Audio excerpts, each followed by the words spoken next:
Alrighty, so here is my updated Spear and Void Gauntlet Battle Mage build. This has been quite a while in the works. If you've been following the channel for quite a bit now, you may remember me actually showcasing this build a little while back. But at the time, our expertise wasn't leveled and we didn't have nearly as many perks and viable options for build setups as we do now. Especially the last patch, it added a ton more options and ways to flavor builds, and I've made quite a few changes since I initially showcased this build. Now, the clips that you're going to be seeing in the background and that I will be commenting over in a second here are from about a month and a half ago. And the thing that we're going to be doing with this build, aside from actually just showcasing it, is I wanted to actually show you guys how I like to theory craft or build craft in really any MMO or RPG game. Generally speaking, when it comes to YouTube, what you're seeing in videos for the most part is the final product, and it's not really out of a place of being malicious or anything. It's just efficiency. It wouldn't be time efficient to kind of showcase the entire process for every single build that people made. So it's a lot easier to generally work on the build and kind of throw out the final product. But the thing that I want to do with this build is kind of take you guys along the journey that I went on to get it to the point that it kind of is at right now, because the final product of the build is, while it plays the same, there are quite a few changes that I had to make to get it to a point to where I really enjoyed it. So that is the thing that we're going to be doing over the next couple of videos here. We're going to be taking a look at pretty much each step of the way, the choices that I was kind of faced with and what I had to do to kind of rectify that. And just to take a look at the build, just in case you aren't familiar with it, my goal here was to make a Spear Battle Mage build. Now, if you've used a Spear before, you are probably pretty familiar with Perforate. This is generally where a bulk of the damage on the Spear comes from. It does have some other attributes to it, such as the more that you are actively engaged in combat and landing abilities, you're able to get reduced cooldowns by either landing light attacks or landing abilities after dodges, which can allow you to kind of chain stun people with sweep and vault kick. But the thing about sweep and vault kick is by themselves, they don't have enough damage to really do anything to anybody, let alone finish out a kill. And I personally don't enjoy using Perforate.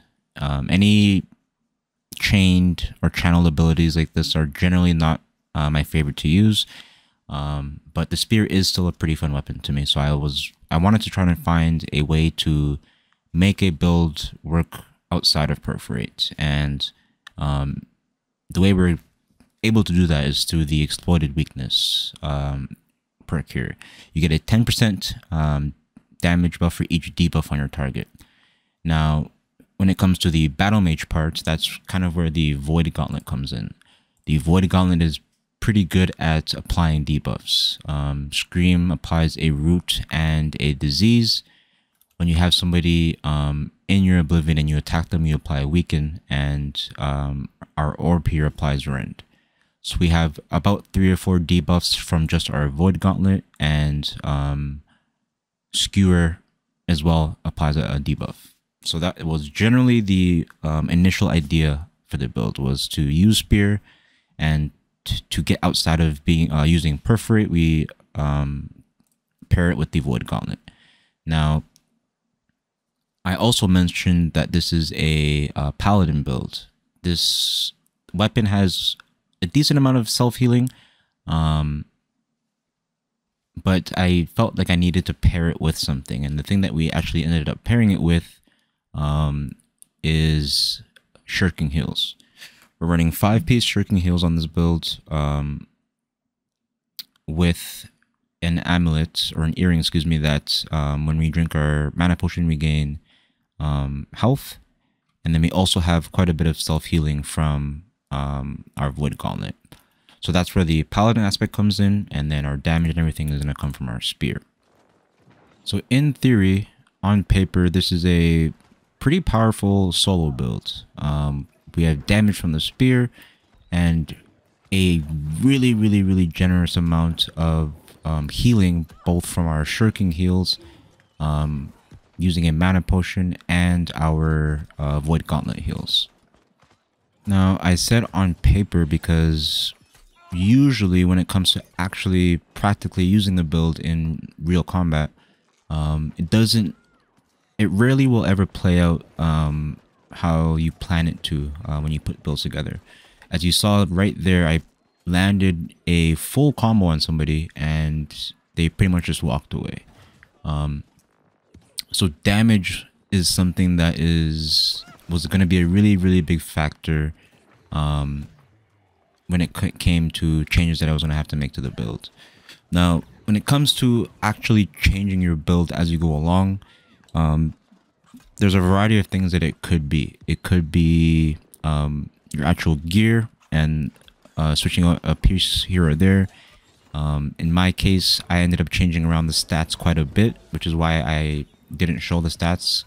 As of this point, I believe I'm running 50 strength, 200 dex, 100 focus. I wanted to get in a little bit of focus to buff my heals, and we are also running 150 con.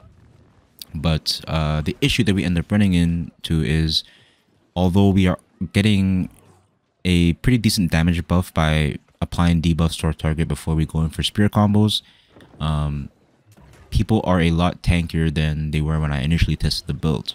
So there's a couple of ways that I kind of tried to tackle this, and for a good while it was changing around stats. Now, stats and gear aren't the only thing that may need to change when it comes to builds. A lot of the time, especially in a game like New World where the combat is more action based than a lot of MMOs, it may even come down to what you're actually doing in combat, how you're playing with the weapon. And the spear and the Void Gauntlet are weapons that I haven't really used all that much. I've used the Rapier, the Fire Staff, and the Ice Gauntlet for pretty much most of my time playing the game. So there was a lot of things when it came to playing with this weapon that I was going to have to learn and adjust to, and things that I'm used to when playing with the Rapier that I had to get rid of. So initially, what I ended up changing out when it came to stats was lowering some of our focus to try to put that into some more damage. Now, I wanted to actually commentate over a couple of these fights here to actually just give you a better idea of the state that the build was in. We have a fight here against a Rapier and Ice Gauntlet user. We land the Volt Kick, but we get staggered by the Wolf, and it kind of gives them the opening to jump back onto us, and we're able to top ourselves up pretty easily there without having to use our health potion, and we immediately just kind of go back in for the aggression. We were able to land a Rend, and we were trying to land the Skewer, but Rapier, being one of the highest mobility weapons in the game, is proving to be a little bit difficult to track down and catch. But at the same time, he's not really doing anything to us either. So as we begin to get a little bit more players into the fight here, one of the things that I need to do is reposition myself immediately. Now here you see that Paladin part of the build really putting in work here. We're pretty much dead to rights while being slowed there, and we're able to get a huge chunk of health back and stay alive and kind of reset the fight for ourselves. And we provide a little bit of space to just give myself a little bit of breathing room, and I'm trying to find a target to lock down here. But as I mentioned, damage is the thing that we are really lacking here. So the little pokes here and there are not really doing enough to find me openings. As you see, I'm able to stay alive and keep myself topped up for a majority of this fight, especially as long as we stay on our toes and don't get caught by any hard CCs. We can pretty much stay alive for almost an indefinite amount of time. But as you can also see by their health bars, we are pretty much not doing anything. To be fair, I haven't really landed any full combos, as it's hard to find an opening with them being spread out as they are, which is why I'm kind of relocating this fight here into the point. But you want to be able to do something outside of your main combo. That's something that is very, very important to when it comes to playstyles for myself. I don't like making builds that are heavily reliant on set combos. And as you see there, we do end up getting caught into the ice storm, and we end up going down there without pretty much putting a dent into anybody during that fight. And you can kind of see our stat split there: 50 strength, 200 dex, and 100 con. But the thing that I feel I'm going to have to change, and you can even see me during this match kind of looking over pieces and different things that I can try to change here. The thing that I'm going to end up having to do, or the first change I make, is focus. I believe we end up dropping 50 focus to put it into dex. And one of the really, really big buffs of damage that this build can get is actually reaching that 250 point passive for dex. You get a, I believe, 20%. I'm definitely wrong about that. I can't remember exactly how much actual damage you get, but you get a buff to damage to your random criticals on enemies. And we can almost guarantee an opportunity to get a crit with sweep, because it's kind of a two-stage ability that knocks them down. And it's where a majority of our ender damage comes from. So while they're knocked down, we're getting an extra buff of damage from that 250 point passive. Now we have another clip here in the background. The thing that this build is able to deal with quite well is actually the lighter armor bow builds, because for the most part they're generally running pretty squishy builds.